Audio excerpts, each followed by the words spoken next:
بسم الله الرحمن الرحیم. شاه سوار یو داسې انسان چې هغه به مخکې سینګینګ کولو، د سینګینګ نه پس په تبلیغ کې راغو. ټولو خلکو ته پته ده چې د هغه په ژوند کې یو داسې موړ راغو چې هغه خپل ژوند اسلام او د دین طرف ته وقف کو.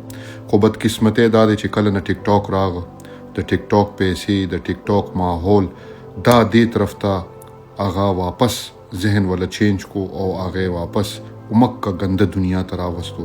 مونږ ستړي شو تاسو ته چې برای مهرباني د دې فتنې نه خپل بچي وساتئ، د دې فتنې نه خپل را روان نسل وساتئ. خو زمونږ خبرې ته ډېر خلک توجه نه ورکوي، هغوی ته دا خبرې ګپ ښکاري.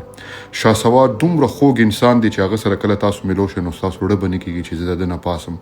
دومره عزتدار انسان. خو بدقسمتۍ دا دی چې دې ګنده ماحول ته کله هغه راغو نو هغې ځان سره ګنده کو. دا زمونږ ټولو دپاره یو سوالیه نشان دی.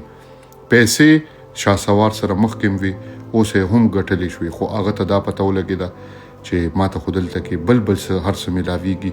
نو هغه د ښکلې دنیا نه راوستو او د یو ګنده دنیا ته را انټر کو. شاه سوار اوس تاسو که د هغه الفاظ وکته نو یقین وساتئ زه کم از کم هغه تاسو سره نشم شیر کولی. وایي زه انډیا ته روان یم کوالی ته، او کوالی کې به ما کم ډریسینګ کړي وي، ما سره به جینکۍ څنګه ګډېږي او ما سره به په لاس کې څه وي. دا د هغه الفاظ چې کله ما واورېدو نو افسوس مې وکړو چې یا الله یو ښکلی انسان ولې دې طرف ته راغو. خو دې کې مین خبره دا ده چې دا ټول خبره مکه تاویږي نو د دې ګنده سوسایټي ده چې هغه په ګنده خلکو کې کېناستو، هغې ځان سره ګنده کو.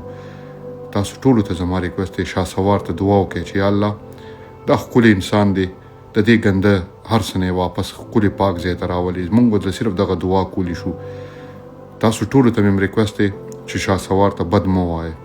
دا په هغه باندې یو امتحان دی. الله هر انسان باندې امتحان راولي، په شاه سوار باندې دا امتحان دی. او که دې کې هغه واپس رانغو نو زما په خیال د دې معاشرې یو غټ ناسور به ترې جوړ شي. موږ ټول په انشاءالله شاه سوار د بهترۍ دپاره دعا ګو یو. تھینک یو سو مچ.